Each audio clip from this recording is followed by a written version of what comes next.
Salut, moi c'est Paul. Dans cet épisode, on va vous parler avec Jasmine des différents modes d'action féministes. Occupation de l'espace public, accueil et écoute des victimes, die-in, collage ou encore marche militante. C'est parti.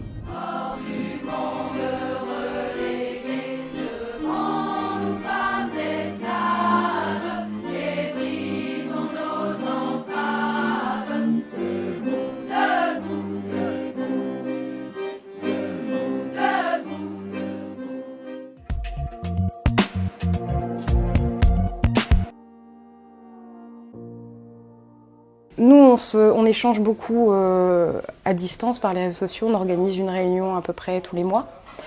On organise tout un tas d'étapes de sensibilisation. On peut intervenir dans des conférences, on peut venir parler d'un certain nombre de sujets. J'aime bien fonctionner avec du concret, avec de la matière, avec du partage. Enfin, c'est ça qui m'intéresse dans ma manière de faire du féminisme.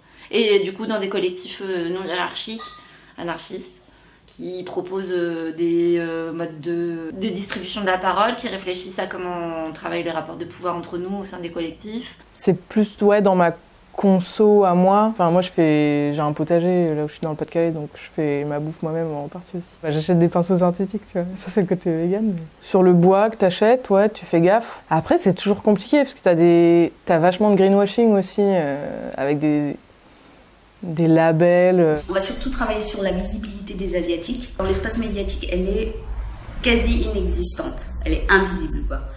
Et quand on parle de la femme asiatique, c'est pour parler de massage, du made in China, des choses comme ça, et des trucs qui sont négatifs pour nous, mais qui ressortent du racisme ordinaire. On n'organise pas tellement d'actions dans la rue. Par contre, on relaie beaucoup ce que d'autres associations font, par exemple les marches nocturnes ou ce genre de choses, et on diffuse auprès des adhérentes et en général on y participe, mais c'est rare qu'on en organise. Donc nous, on est vraiment plutôt un lieu culturel et un lieu de ressources, avec notamment la bibliothèque qu'on a ici, et qui est une bibliothèque féministe et qui permet de rendre accessibles des ressources, des réflexions. Pour annoncer la marche qui a lieu le 23 novembre, on a organisé un certain nombre d'actions.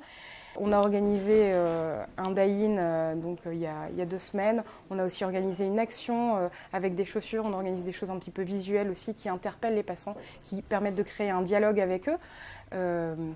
Et puis on travaille surtout sur la mise en valeur de chiffres, essayer de rendre palpable cette réalité et l'ampleur des violences. On fait partie du collectif 8 mars avec la Maison des Femmes, avec d'autres associations.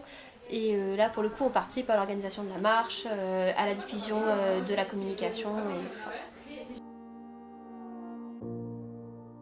Quand je suis arrivée à Lille, j'ai rencontré des collectifs féministes et je les ai rejoints. Et on avait des objectifs de soirée, de discussion, de projection de films.